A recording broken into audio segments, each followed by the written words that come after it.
Seja muito bem-vindo ao Se Inspira no Cristo, a sua casa digital de Jesus.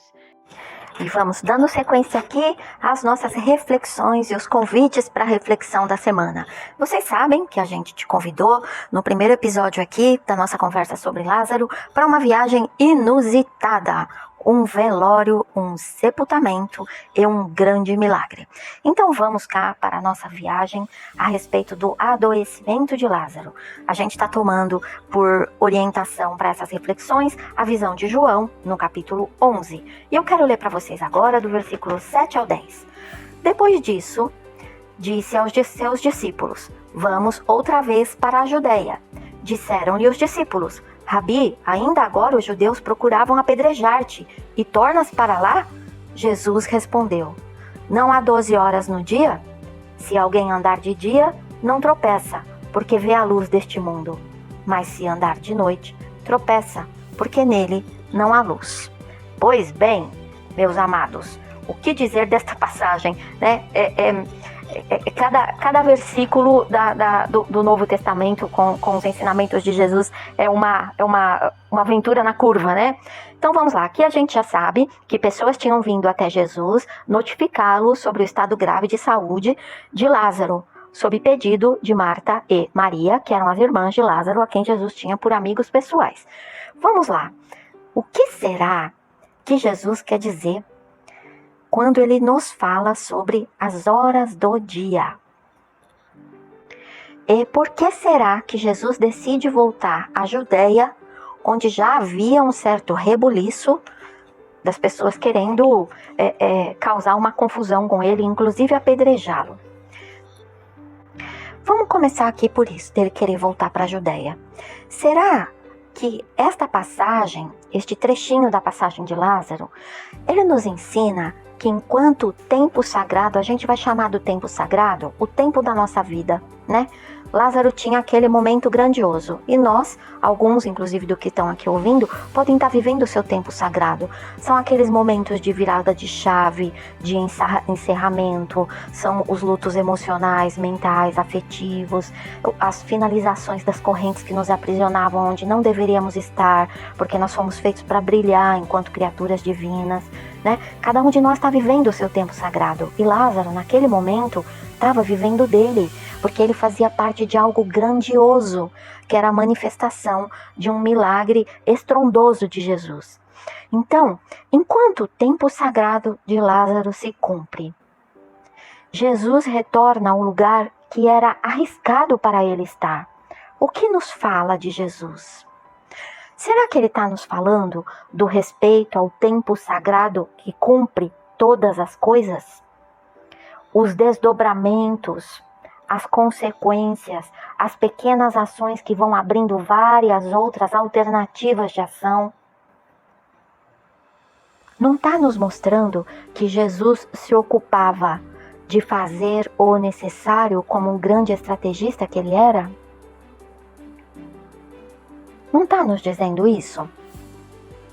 Como a gente falou em outras oportunidades aqui, ele sempre fazia o necessário, independente das consequências, e nós sabemos bem quais foram as consequências para ele.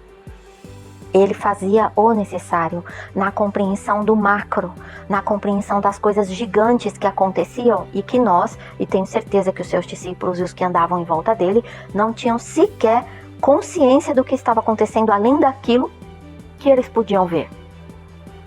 E quando Jesus ele está no cumprimento daquilo que ele entende ser o necessário para ele, que ele precisa realizar, dentro do tempo sagrado, que é o tempo que vai dissolvendo ou vai construindo aquilo que precisa ser, tanto para a finalização quanto para o nascimento, ele sai com isso. Não há 12 horas no dia? Se alguém andar de dia, não tropeça, porque vê a luz deste mundo. Mas se andar de noite, tropeça, porque nele não há luz. Vamos compreender aqui, vamos trazer isso para a nossa capacidade aqui de absorção. O que seria a luz? A luz deste mundo. Do que será que ele estava falando? Será que a luz desse mundo é a compreensão que a gente vai desenvolvendo? é a percepção, né, que nada mais é do que a capacidade de perceber o que acontece à nossa volta. É desenvolver essa delicadeza, essa sutileza de olhar para a vida como algo extremamente poderoso e muito maior do que as nossas vãs filosofias, as nossas infantilidades, imaturidades, o nosso egoísmo. Quem anda de dia não tropeça porque vê a luz. Andar de dia não seria estar sob ligar os teus holofotes, os teus canhões de luz da sabedoria, do esforço de compreensão de algo muito maior na vida, inclusive desse tempo sagrado, porque se a gente for observar essa passagem de Lázaro, mas muito dela fala desse tempo sagrado que constrói, do tempo sagrado que destrói aquilo que precisa ser finalizado, e a gente sabe que tudo que finaliza está dando espaço para algo que está sendo construído. Quando a gente fala da luz do dia, porque a gente sabe que a maioria de nós repousa à noite, a não ser aqueles irmãos que precisam trabalhar durante a noite para a manutenção da nossa vida cotidiana. Durante o dia, no exercício da tua sabedoria, no exercício da tua vida ética, digna, honrada, você fazendo aquilo que sabe, no melhor esforço, entregando para o mundo aquilo que você é capaz, você já não está sob a luz do sol que ilumina o dia, que torna a vida melhor? Que avança dentro do possível, do seu melhor possível? Essa não é a luz do mundo? Alguém aqui tem dúvidas do tamanho e do grau da esperteza de Jesus? Porque a gente sabe que a caçada a ele começou muito antes da crucificação. Tanto que eles tiveram que armar uma presepada para Jesus, porque eles não conseguiam pegá-lo por uma argumentação reta. O combate ali, né? Não tem problema o combate quando ele é claro, quando as regras estão definidas. Não se ganhava dele numa disputa verbal, porque ele era um conhecedor profundo das leis da época. Não se ganhava dele através da exemplificação, porque ele fez coisas extraordinárias e era a luz do dia. E nós sabíamos que ele gostava muito de se recolher e Jesus apreciava muito a solidão, a sua quietude. Em vários momentos, ao entardecer, ele se recolhe, mas durante o dia, ele fazia o que era necessário. A luz aqui, ela não pode ser entendida como estratégia, clareza, sabedoria, a inteligência, a esperteza, a convicção de fazer o que é necessário. Se alguém andar de dia, não tropeça, porque vê a luz deste mundo. E em vendo a luz, será que ele também não ofertava, ele tinha essa consciência que é um convite para a gente, ele não ofertava aquilo que ele queria dizer para pessoas que queriam ouvir? Não faz parte do desenvolvimento de nós não tropeçarmos, é estarmos ocupados, exercitando o nosso melhor naquilo que devemos fazer para as pessoas dispostas a receber o nosso melhor? A gente sabe que tem passagens que Jesus, inclusive, orientava seus discípulos a sair da cidade que eles não fossem acolhidos ou em que ninguém quisesse ouvi-los e bater até a poeira das sandalinhas deles. Isso nos mostra que Jesus não desperdiçava seu tempo, o tempo sagrado. Eu gostei disso aqui que veio de inspiração pra gente. Vamos começar a usar essa expressão, tempo sagrado. Nós temos tempo a perder? Jesus, ele perde tempo se amedrontando, chamando a turma toda dele para voltar para a Judéia? E mais para frente a gente vai ver aqui que Tomé, inclusive, fala, mas nós vamos para ser apedrejados também? Então, assim, Jesus se detinha, ele tinha um olhar tão prático, tão pragmático para o tempo dele na terra, ele sabia tanto o que ele precisava fazer. Será que nós temos o que aprender com isso? Será que a gente está por aí se amesquinhando, se espizinhando? A gente está há 20 anos naquele rolo, aquele rolo sem fio, sem fim, nessas brigas inúteis de grupos de WhatsApp, tomando partido de política, de guerra, como se fosse clubinho de futebol? Será que a gente está perdendo o nosso tempo com essas coisas? Ou será que a gente está erguendo a cabeça da pontinha dos nossos dedos para enxergar o horizonte, para enxergar para cima? Horizontal e vertical, que coisa linda pode ser construída na nossa vida. A gente está pronto para realizar dentro do tempo sagrado aquilo que nos compete realizar? Porque nós não estamos aqui esperando que Jesus nos dê nada. A gente quer força e graça para ser capaz de realizar. A gente tem essa consciência? A gente já saiu desse lugar? Essa esperança inútil que espera e nos leva para nada? Agora, aquela esperança que é feito o carvão no fogão a lenha, que vai aquecendo e vai fazendo, enquanto a gente está ali cuidando da comida e pondo e preparando, e aquilo vai nos dando força e fôlego e confiança e nos impulsionando. Essa é a esperança saudável do tempo sagrado, que essa passagem de Lucas, de João, capítulo 11, sobre Lázaro, tanto nos vem falar. E a noite é aquilo que a gente não enxerga, é aquilo que a gente não quer enxergar, é aquilo que a gente não quer fazer. E por isso a gente tropeça. Só tem luz naquilo que tem clareza, consciência, vida, movimento. E à noite, a escuridão está naquilo que não queremos fazer, no que evitamos, nas consequências das quais fugimos. E a gente também não deve desprezar a noite, porque é na noite que a gente constrói as consequências mais ardidas. É na noite da nossa visão escurecida, incapaz de enxergar além de nós. É nessa noite da nossa alma que a gente constrói as maiores lições, porque elas são dolorosas, porque a gente ainda não aprendeu a enxergar sob a luz do dia. E aí a gente vai trupicando e se ralando todo, até que a gente aprenda. Então a noite também não é algo a ser temido ou desprezado. Como a gente falou das consequências, as consequências do que fazemos, elas foram construídas, elas foram iniciadas nas noites da nossa alma, nas noites da nossa falta de visão, nas noites da nossa inconsequência, nas noites da nossa irresponsabilidade, nas noites da nossa imaturidade. É por isso que ele diz: quem anda de dia não tropeça. Pautados na esperteza dele, na estratégia dele, na inteligência dele, porque ele sabia exatamente o que ele estava fazendo, de onde ele veio, por que ele estava fazendo e para onde ele estava indo. Se o nome disso não é estratégia, é o que mais isso? Estratégia, planejamento, visão sagaz.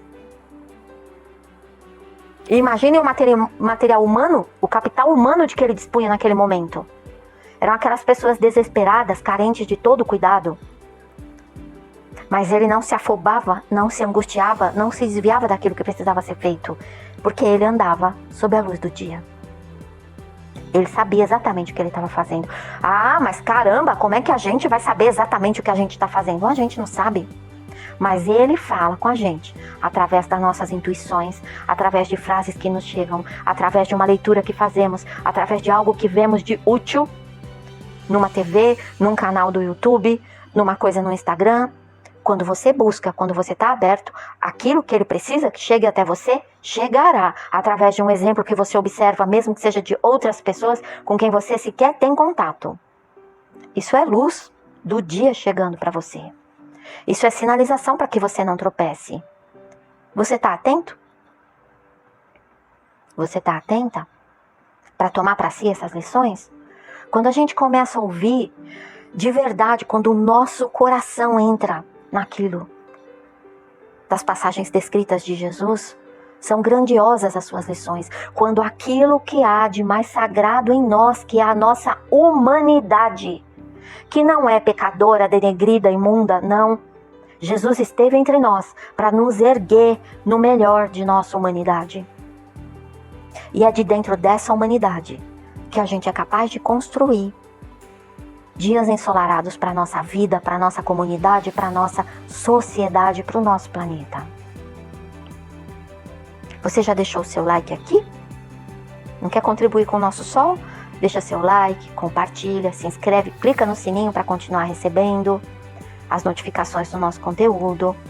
Se você acha que é bacana, compartilha com quem pode se interessar também pelo que a gente diz aqui. Sinta-se sempre bem-vindo. Quer deixar sua opinião, pode deixar. Quer dizer de que maneira isso te ajudou também, é muito bem-vindo. E agora, para encerrar essa nossa reflexão do dia, eu te convido para a nossa pequena oração, comunhão, conexão, como você deseja chamar. Vamos lá? Inspira profundamente. O Deus que há no mundo se conecta ao Deus que há em você, nesse instante. Seu corpo é inundado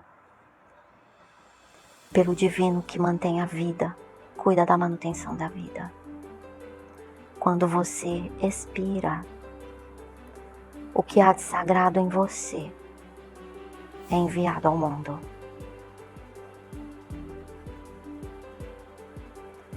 Nesse momento, nós nos apresentamos a Jesus, nos revelamos a Ele com o nosso melhor possível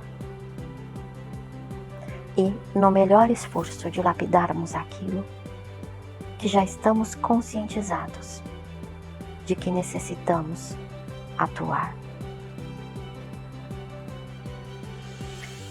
Desejamos apenas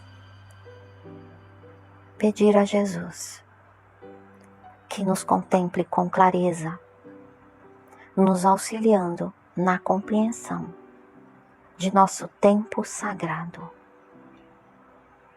Assim como o tempo sagrado se cumpriu na vida de Lázaro, para que um milagre grandioso fosse realizado. Hoje os tempos são outros. Nós não necessitamos da morte da carne para contemplar a grandiosidade do Cristo. Mas nós pedimos que no tempo sagrado de nossa vida sejamos capazes de contemplar a manifestação de infinitos milagres cotidianos que realizamos a partir de nossas ações e com os quais fomos contemplados pelo Cristo divino. Rogamos também que a nossa consciência e o nosso sentido de presença ande sob a luz do dia, para que não tropecemos naquilo que se faz necessário em nossa vida. Que aprendamos a partir de agora não temermos a noite, nem a sombra, nem a escuridão. Abraçamos com respeito, responsabilidade e humildade